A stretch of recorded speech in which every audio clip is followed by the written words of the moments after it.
Well, hello again, and welcome to the third installment of these little talks I'm giving on spirituality and life with an emphasis on happiness and inner peace. As discussed in a couple of our earlier episodes, inner peace and happiness are what we all want, and having those are not dependent on anything that happens to us externally or that we experience outside of ourselves. The blocks to experiencing happiness and inner peace include feelings of lack, separation, being alone, being a victim, having negative thoughts about ourselves, negative thoughts about other people. What's the antidote for this? How do we overcome those feelings that are really so basic to human beings in our experience? We all feel these things from time to time. So, how do you get past that? Dr. Joe Dispenza likes to say that our thoughts and our feelings create our personality, and our personality creates our personal reality. So if we want to change our personal reality, we have to change our personality, which means we have to change our thoughts and feelings. And he talks about meditation techniques that help to do that, and there's a lot of merit to that. Also, I think conscious efforts to change attitude and the way we look at things will also help us. One of the things that we can consciously practice that helps us to overcome those feelings of separation and lack is to adopt an attitude of gratitude. Having an attitude of gratitude enables us to appreciate all the blessings that we actually experience every day of our lives. There's an interesting way that gratitude is addressed in a Psychology Today article, and I happen to have it here on my phone. And this is what it says. Gratitude is the expression of appreciation for what one has. It is a recognition of value independent of monetary worth. Spontaneously generated from within, it is an affirmation of goodness and warmth. The social emotion of gratitude strengthens relationships, and its roots run deep in evolutionary history, emanating from the survival value of helping others and being helped in return. Studies show that specific areas of the brain are involved in experiencing and expressing gratitude. Brain scans of people assigned a task that stimulates expressions of gratitude show lasting changes in the prefrontal cortex that heighten sensitivity to future experiences of gratitude. Another description of gratitude is found in a wonderful book. This book, the Book of Joy.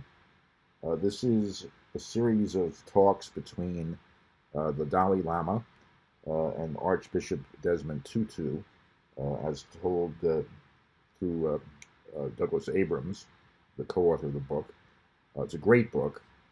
It was actually recommended by a wonderful minister in Nashville by the name of Dr. Clay Stauffer, who is an amazing source of endless helpful spiritual material. And in the book, this is what it says about gratitude. Gratitude is the recognition of all that holds us in the web of life and all that has made it possible to have the life that we have and the moment that we are experiencing. Thanksgiving is a natural response to life and may be the only way to savor it. All spiritual traditions recognize the importance of gratefulness. It allows us to shift our perspective, as the Dalai Lama and the Archbishop counseled, toward all we have been given and all that we have. It moves us away from the narrow-minded focus on fault and lack and to the wider perspective of benefit and abundance. Now, sometimes it's easier said than done. We're living in tough times. We're going through this pandemic that has affected so many people in such horrible ways. People have lost their lives. People have been very sick and had repercussions that even if they survived, may be with them for a long period of time, maybe permanently. People have lost their jobs, their incomes.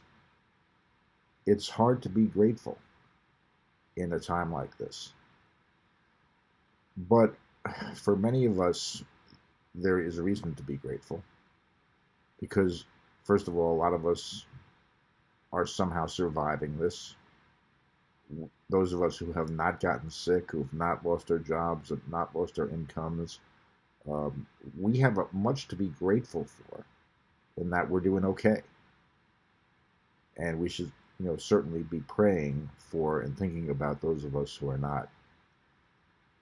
But in every life, there are periods of time when we go through hardship.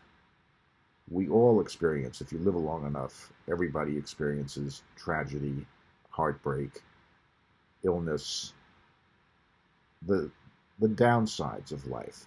It happens to all of us sooner or later in some form or another. And yet, the fact that any of us are here is a miracle. Think about it. The chances that you were actually born were zillions to one against it. The fact that any of us has come onto this earth in this form is such a random, unlikely event. Just the fact that we have our lives and the good parts of our lives, it's an amazing miracle. And it's something to have a lot of gratitude about. We can be grateful for big things like that, like the fact that we're here at all. We can be grateful for little things. Every interaction we have with another human being that's positive, even if it's just a good morning or somebody doing you a favor or letting you ahead of them on the line at the grocery store, or any little act of expression of kindness or love. If you have any of that experience at all in your life, you've got something to be grateful about. And when you're feeling gratitude, it's hard not to be joyful, not to be happy, not to be peaceful. It's hard to be angry. It's hard to be irritated. It's hard to be stressed out, anxious, having those stress hormones kicking into high gear when you're feeling gratitude. So try it. Try thinking every day of 5 things that you're experiencing in your life or that you have experienced that you can feel grateful for. And see if it doesn't affect your overall sense of happiness and inner peace. Good to see you all again. If you've missed the prior episodes 1 and 2, you can go back on this channel and see them if the spirit moves you. And I'll probably be back with another installment in about a week. Be well.